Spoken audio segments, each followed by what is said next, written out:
And for this week's Two Works for You in the Garden segment, my good buddy Paul James, the Gardener Guy, is here in studio, and this is something brand new that we're doing, answering some viewer questions out there. My favorite thing to do is the Q&A. I've always loved it. It's what I do when I'm on the road. It's a great format. Yeah, it really is. We have a lot of folks that had questions out there this week. First of all, let's get to the first one. This is from Carla. She's asking, can a dogwood tree do well in the sunshine? No. Okay, there we go. Moving on. No. Dogwoods, all species of dogwoods are true understory trees, meaning they need the shade that mature trees provide. Now, you may see some in town that are in full sun, but generally those are the ones that were at one point beneath the shade of a mature tree that was subsequently removed. And even those will end up going in decline if they're in full sun. Okay. So morning sun's fine. You know, a couple, 3 hours is fine. That'll help them develop good flowers, but they need shade after that. All right, good answer there. Next question. This is from Jenna. She asked, what is the best way to keep bugs away naturally? We talk about this a lot. There's other ways you can do it, but naturally is the way a lot of folks seem to be going now. Yes, and I'm glad to see that. There are, for virtually any pest problem, there is an all-natural or organic control. And they are very, very effective. One of the great things about using the organic controls is you can target specific pests instead of using some broad spectrum spray that kills everything. So the first thing you want to do is go cold turkey and let those beneficial insects come in and do their thing. So just quit spraying altogether, monitor the pest problem, and react only when it reaches a crisis point. So the broad spectrum not only kills the bad ones, but also kills the good ones as well. Yes, and that's a terrible thing. Terrible thing indeed. All right, our next question, this comes from Amy, and she's asking, what is the best time to plant elephant ears? A lot of folks love these. She's not referring to me, is she? I don't think so. Right. But then again, maybe. Elephant ears, believe it or not, can actually behave almost as a perennial if you mulch them heavily.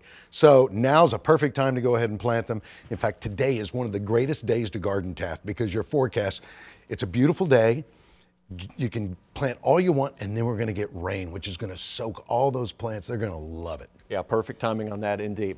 Next question, this comes from John, and I have this problem as well. How can I keep squirrels from digging around my potted flowers? When you find out, let me know, John.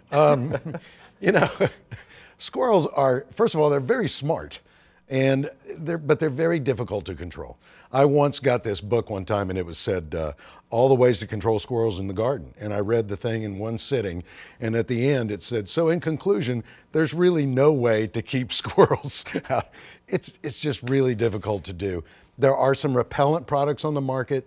They definitely work. They don't work indefinitely. So each time you water, you diminish the effectiveness of the repellents. They're little granular products that you can sprinkle on. They help, but they won't work forever. Won't work forever. A final question. This one comes from Ricky, and he's asking, what's the best bright-colored flowers to plant that's an eye catcher but requires little maintenance? You said he. How do you know Ricky wasn't a she?